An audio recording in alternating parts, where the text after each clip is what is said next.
Oh, hi, Hickok 45 here. You might recognize this firearm. This is the old M1 carbine, and some of you have been wondering when I'm ever going to do a video with it, feature this baby. Well, today's the day. As I've told you many times, I need to be in the mood. I've had this gun for 15 years, I guess. You've seen it pop up here and there briefly, I think, in a video or two. I don't know, just have to be in the mood, and guess I'm in the mood today. So I got it out.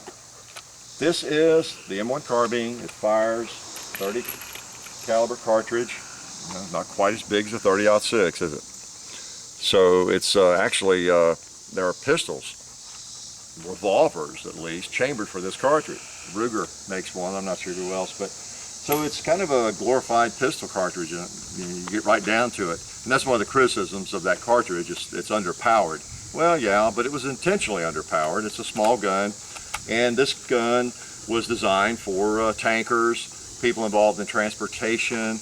There's always a need in the military, I say always, but generally, for someone, for a gun of moderate size like this, for various responsibilities. And depending on what you're doing, if you're not on the front lines and you're really preoccupied, you've got carrying a big radio maybe, or you're transporting troops, you know, either on land, water, whatever, and you're not right in the thick of the fighting, but you need something for self-defense too, you know, something smaller that you can slip over your shoulder and almost forget about, pretty handy, because even though it's small, you pick this up and put a 15-25 round magazine in it, and it's a very effective gun at moderate ranges. So there's always a need for that, especially during World War II and in previous wars, I think. Today, with the little M4s and some of the smaller, you know, M16s, M4s, whatever variety we have now today, you do see some of those are pretty small, but they're still pretty effective. They fire the same cartridge, you know, as a full-size M16, of course. But anyway, in the late 30s, I think Winchester, and of course the military, was looking to develop something along those lines. You had the M1 Garand, great rifle, but needed something smaller. And as I understand, John Browning's brother was working on it. John Browning had already passed away, and his brother Jonathan Ed Browning was working on the design, I believe, for Winchester, and he died. And then you may have heard some of the story about Carbine Williams, the convicted murderer who obsessed about making a carbine and worked on it in prison. There was a movie made featuring Jimmy Stewart as Carbine Williams. I tend to say carbine. You know, a lot of people say carbine, kind of like a route and all that, creek, but I tend to call it a carbine. But anyway, they hired him. He got out of prison. They hired Carbine Williams, and I don't know how much of the final design was his. I think that's kind of open to discussion. But anyway, they got one developed, and this is it. They made a bunch of them. Now, the most fascinating thing about this gun is the way it was made. It was spread out among about 9 different primary contractors, you know, Underwood, IBM, who else, Winchester, Saginaw, Inland, all these various companies that were divisions of GMC, or their typewriter makers. Was it Rockola, I think, that made jukeboxes, a big jukebox manufacturer of the day. They made some, or at least parts for some. So it was designed with you know, the specs had to be followed, and so all the parts are interchangeable. So no one company made the entire gun. So even if you have an original gun right off the line somewhere from one of these companies, it's going to have different parts. You know, I don't know, maybe the trigger group is made by Winchester, you know, the barrels Underwood, I don't know. So that's just the way they are. It's not the fact that it was all mixed up during some of the refurbing, you know. Although that happened too, of course, because everything is interchangeable. But a really nice gun. Let's go ahead and take a couple shots of it, not bore you with too much of the history right away. Although I know you like to hear a little history. And I like to give you a little bit, just enough to be dangerous. Some of you who maybe don't know much about it, at least give you kind of an overview. There's that cartridge. It's a straight-walled case, and this is about a 15-round magazine right there. So let's just take a couple of shots. I think I'll take the bayonet off and put him back in my sheath. And let's go across the hill there. See off.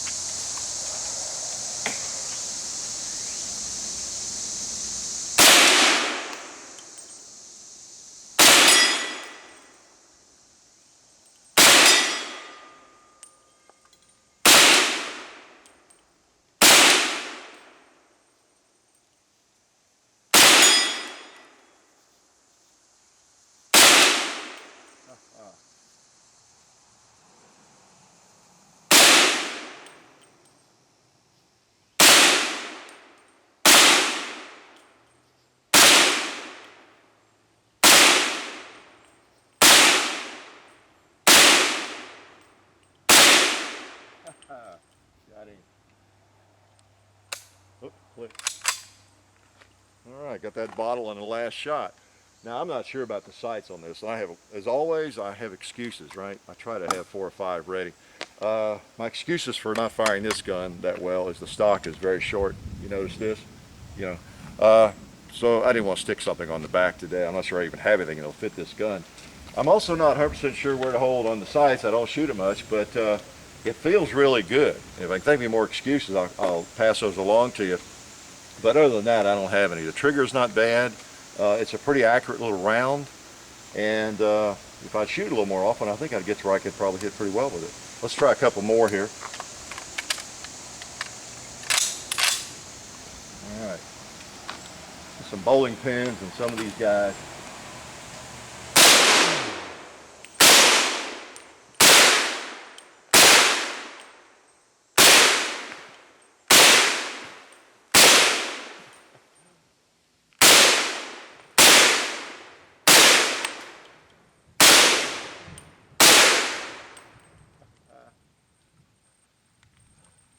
So as you can see, at moderate ranges and just messing around, it can be a very effective gun.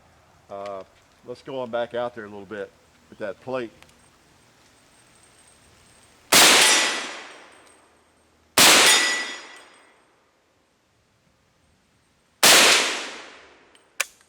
Click.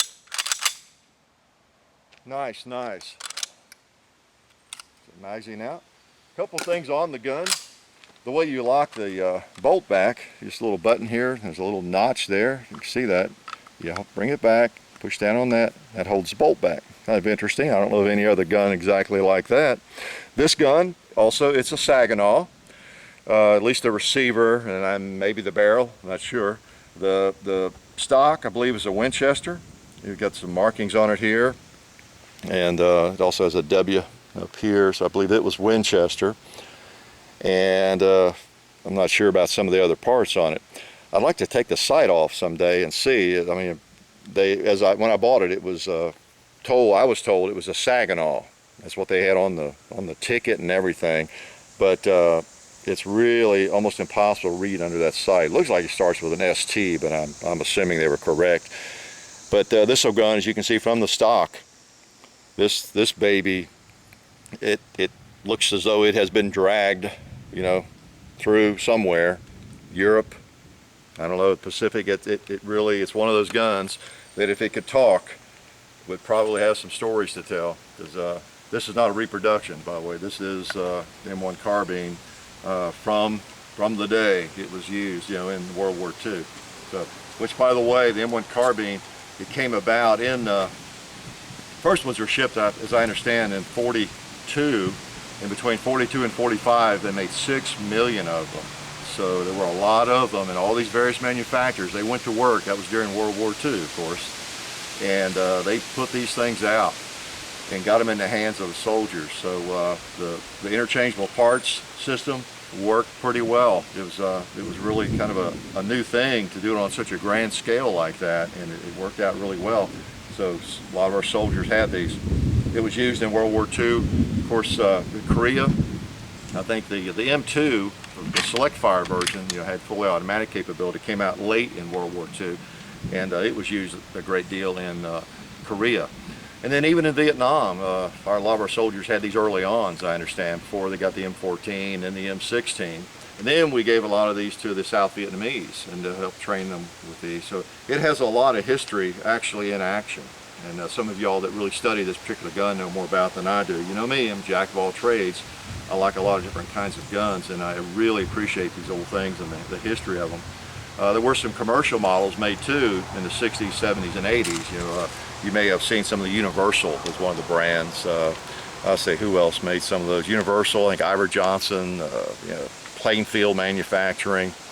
But back in the day, the contractors for these guns were, you know, IBM, Underwood, Saginaw, Inland and Winchester made almost half of the 6 million, a little bit more than half, I think, of the 6 million. And then, as I said, Rockola, jukebox makers, but they made them to specs and they worked. So it really didn't matter. As I understand from what I've read, there's just not a lot of difference in quality among those manufacturers. They were inspected carefully and they had to meet the specs. So interesting old guns. Interesting gun made by some interesting companies. Again, 2 of the companies were subsidiary, or they were GMC divisions. You know, Saginaw and Inland, and then IBM. You know, made them. Typewriter makers and everybody. So we may find out here in a minute how they do when it's raining. So that'd be good too. I'm soaked from perspiration. It's almost 100 degrees here in the Nashville area, and it's so humid that, you know, we're just enjoying the weather, enjoying the wetness of it. You know, so good test for these old things. Nice gun. I always say that, but it really is. The criticism of this gun is that it had a weak cartridge, as I said. But again, it wasn't supposed to be a little M1 Garand. It was supposed to be a handy little gun that might get you out of a scrape, and it might actually be pretty effective. Yeah, there were criticisms of it, of course, in actual battle. But boy, is it handy. I mean, that is a small gun. You know, look at that. Let's take a few more shots with it here. It's just fast enough. It's just powerful enough. It probably wouldn't hurt a lot of my steel targets, but I really hate to shoot centerfire rifle cartridges at my steel targets, other than the one way over there, the really hard one. But let's take a couple more shots. Let's really cut it loose here a little bit.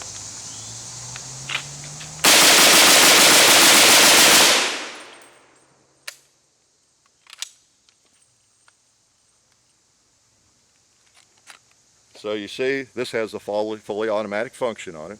Just kidding. No, that's semi-automatic, but functions fine. I've done nothing to the gun. I did not take it and have it worked on or anything. It's just functioned fine. I assume it was refurbished, you know, at the arsenal at some point after World War II, after Korea or Vietnam, wherever it was. Let's take a few more shots. Oh, my plate looks like it's falling. Maybe.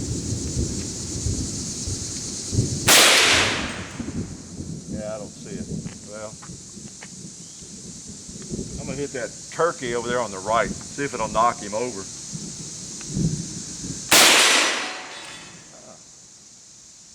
Hit him pretty hard, I have to say.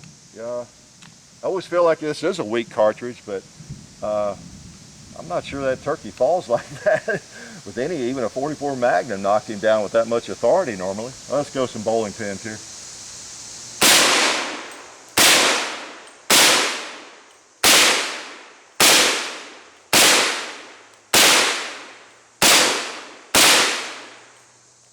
And the burn barrel. Burn barrel always makes a good target, and you can never get enough ventilation, can you, with a burn barrel. One thing I didn't put in, I may not fire, but it does have a larger magazine there, so you got a little more of a banana clip, you know, an assault rifle looking gizmo. But I mean, for those of you who appreciate old military weapons, is that not a jewel? I mean, is that just not a jewel? Just the wear on it, the stock, you know, it's just been there. If only it could talk, as I said. Just a nifty little gun. Need to get it out and shoot it more often. So like I said, this gun saw action in World War II, Korea, Vietnam, and it's a very popular gun. The commercial models that were made in the 60s, 70s, and 80s, you see a lot of those at gun shows. You see a lot of the old military versions, and you see the commercial versions as well.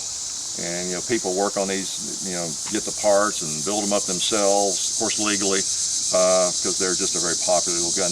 I can't think of a better gun for somebody that is, I don't know, recoil sensitive or young, maybe someone that just doesn't like anything that's going to kick very much and wants something that's relatively small. Maybe they don't have long arms like I do. I mean, this little gun, it's just great. And you can get some rounds for it that are like soft points, and I think even hollow points where you could actually hunt, you know, deer hunt with it, I suppose, if you wanted to. So, quite a piece of history. and fun gun to shoot, and a really historical piece. So hope you kind of enjoyed that and can appreciate where that baby's been. Y'all take care. Life's pretty good.